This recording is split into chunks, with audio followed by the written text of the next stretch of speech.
सन्निधौ शिवलोकमवाप्नोति शिवेन सह मोदते।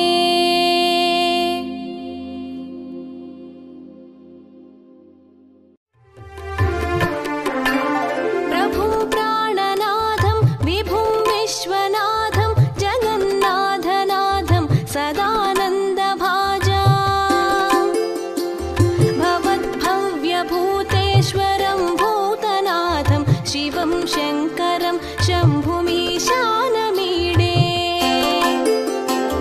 गणेरुण्डमालं तनौ सर्पजालं महाकालकालं गणेशादिपालं जटाजूटगङ्गोत्तरङ्गैर्विशालं शिवं शङ्करं शम्भुमीशानमीडे।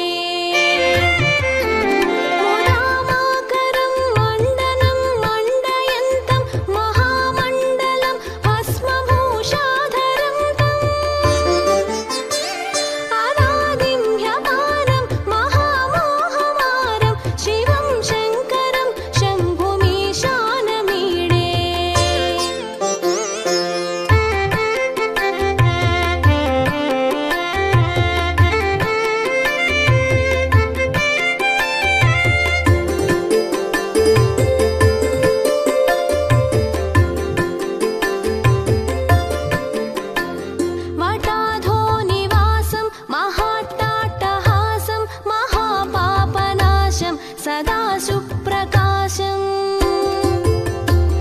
गिरीशं गणेशं सुरेशं महेशं शिवं शङ्करं शम्भुमीशानमीडे। गिरीन्द्रात्मजा सङ्गृहीतार्धदेहं गिरौ संस्थितं सर्वदा पन्नगेहं परब्रह्म ब्रह्मादिभिर्वन्द्यमानं शिवं शङ्करं शम्भुमीशानमीडे।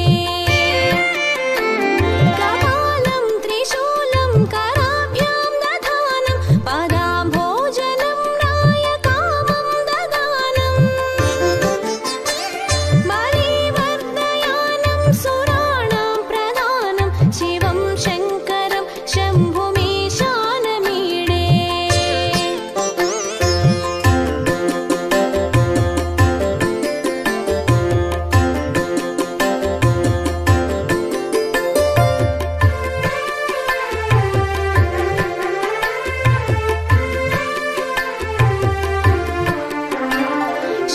शरच्चन्द्रगात्रं गणानन्दपात्रं त्रिनेत्रं पवित्रं धनेशस्य मित्रम्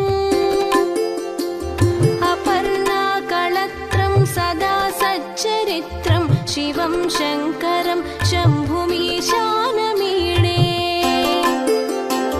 हरं सर्पहारं चिताभूविहारं भवं वेदसारं सदा निर्विकारं श्मशाने वसन्तं मनोजं दहन्तं शिवं शङ्करं शम्भुमीशानमीडे। स्तवङ्गः प्रभाते नरश्चूलपाणे पठेत् स्तोत्ररत्नं त्विह प्राप्य रत्नम् सुपुत्रं सुधान्यं सुमित्रं कळत्रं विचित्रैः समाराध्य मोक्षं प्रयाति।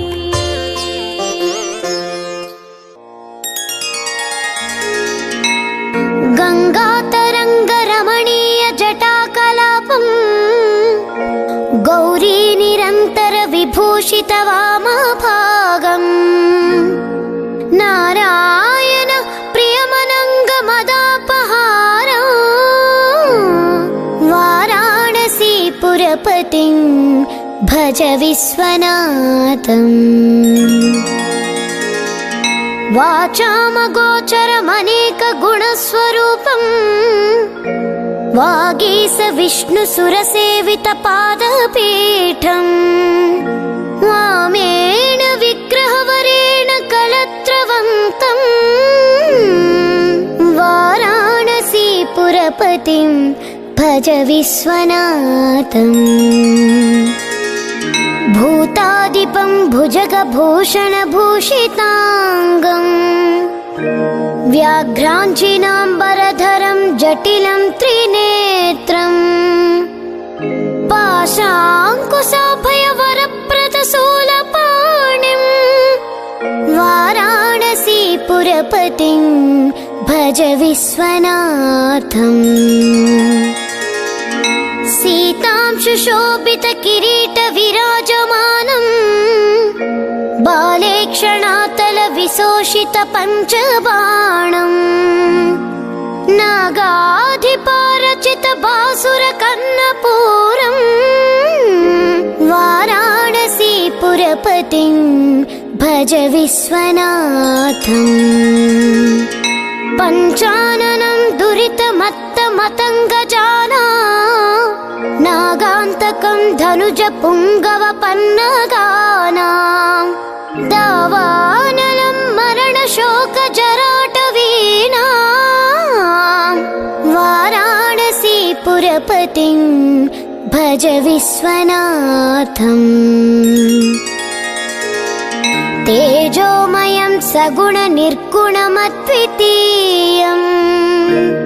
आनन्दकन्दमपराजितमप्रमेयम् नागात्मकं सकलनिष्कळमात्मरूपम् वाराणसीपुरपतिं भज विश्वनाथम् आसां विहाय परिहृत्य परस्य निन्दा पापेरतिं च सुनिवार्य मनस्समाधौ आदाय हृत्कमलमध्यगतं परेशं वाराणसीपुरपतिं भज विश्वनाथम् रागादिदोषरहित स्वजनानुरागम् वैराग्यशान्तिनिलयं गिरिजासहायम् माधुर्यधैर्यसुभगं गरणाभिरामम् वाराणसीपुरपतिं भज विश्वनाथम् वाराणसीपुरपथे स्तवनं शिवस्य व्याख्यातमष्टकमिदं पठते मनुष्य विद्यां श्रियं विपुलसौख्यमनन्तकीर्तिं सम्प्राप्य देहविलये लभते च मोक्षम् विश्वनाथाष्टकमिदं पुण्यं यः पठेत् शिवसन्निधौ शिवलोकमवाप्नोति शिवेन सह मोदते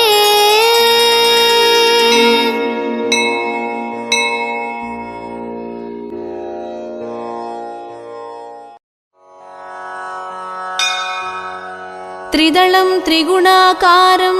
त्रिनेत्रं च त्रियायुधं त्रिजन्म पापसंहारम् एकबिल्वं शिवार्पणम् त्रिशाखैः बिल्वपत्रैश्च अच्छिद्रैः कोमलैः शुभैः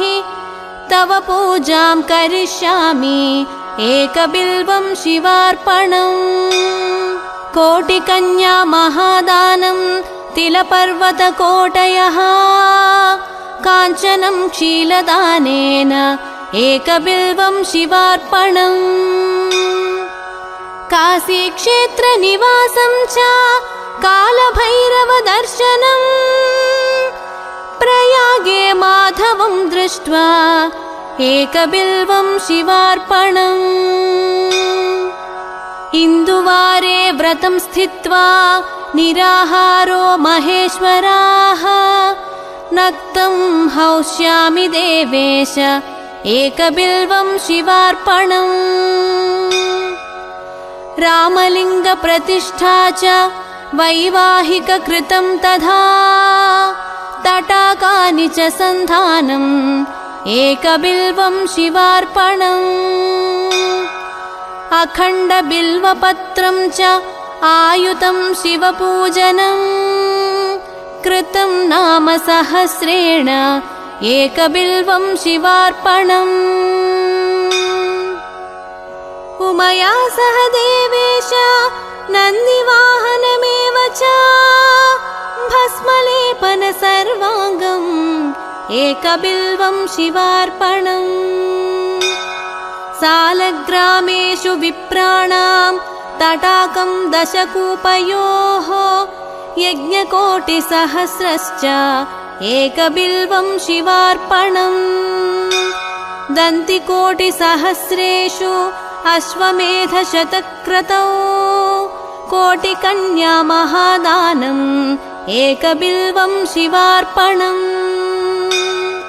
बिल्वाणां दर्शनं पुण्यं स्पर्शनं पापनाशनम् अघोरपापसंहारम् एकबिल्वं शिवार्पणम् सहस्रवेदपाठेषु ब्रह्मस्थापनमुच्यते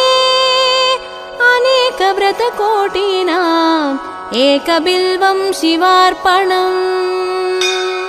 अन्नदानसहस्रेषु सहस्रोपनयनं तथा अनेकजन्मपापानि एकबिल्वं शिवार्पणम्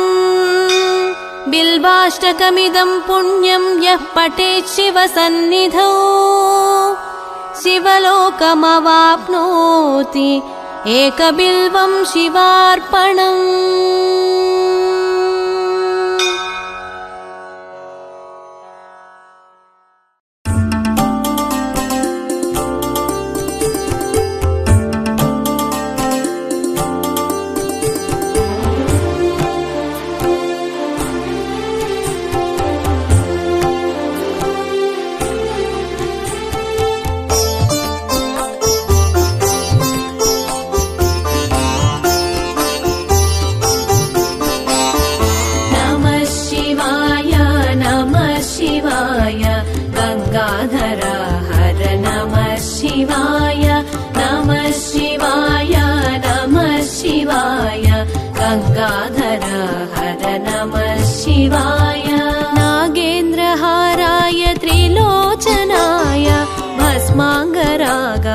महेश्वराय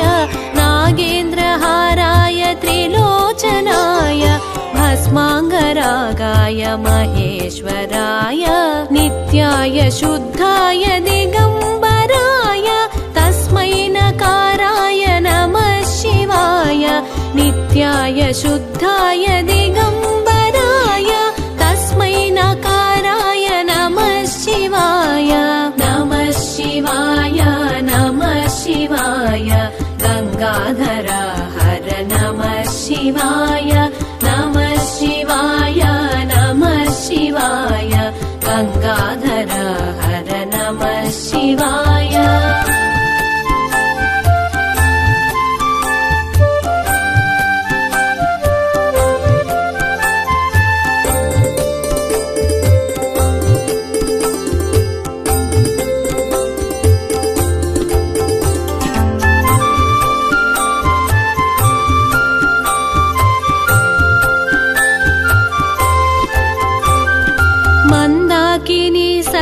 चन्दन चर्चिताय नन्दीश्वर प्रमथनाथ महेश्वराय मन्दाकिनी सलिल चन्दन चर्चिताय नन्दीश्वर प्रमथनाथ महेश्वराय मन्दार मुख्य बहुपुष्प सुपूजिताय तस्मै मकाराय नमः शिवाय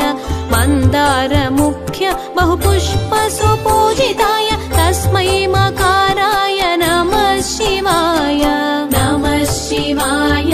नमः शिवाय गंगाधर हर नमः शिवाय नमः शिवाय नमः शिवाय गंगाधर हर नमः शिवाय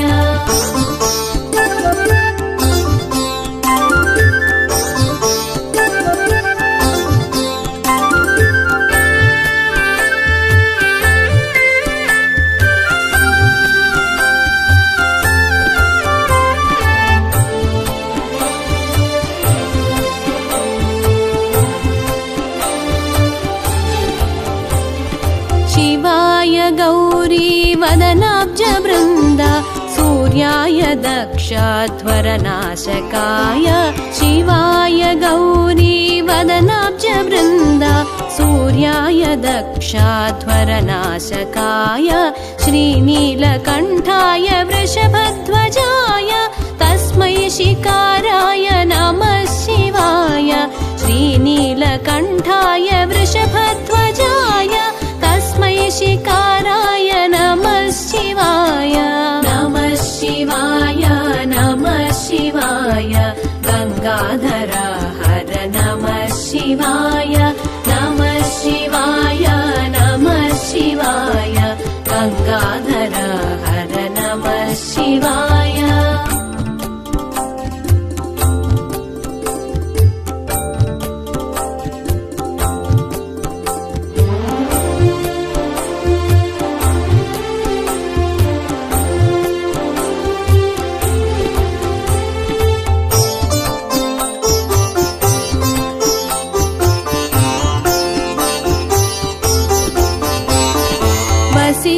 कुम्भोद्भव गौतमार्य मुनीन्द्रदेवार्चितशेखराय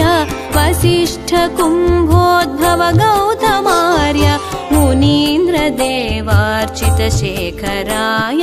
चन्द्रार्कवैश्वानरलोचनाय तस्मै वकाराय नमः शिवाय चन्द्रार्कवैश्वानरलोचनाय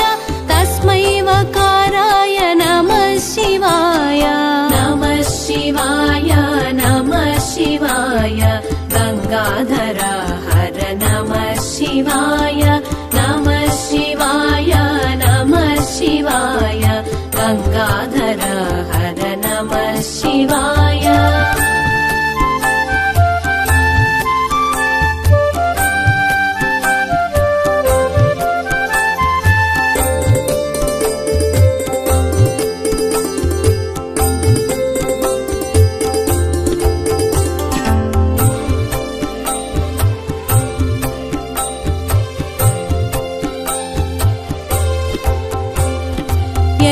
यज्ञस्वरूपाय जटाधराय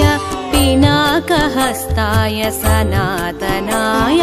यज्ञस्वरूपाय जटाधराय पिनाकहस्ताय सनातनाय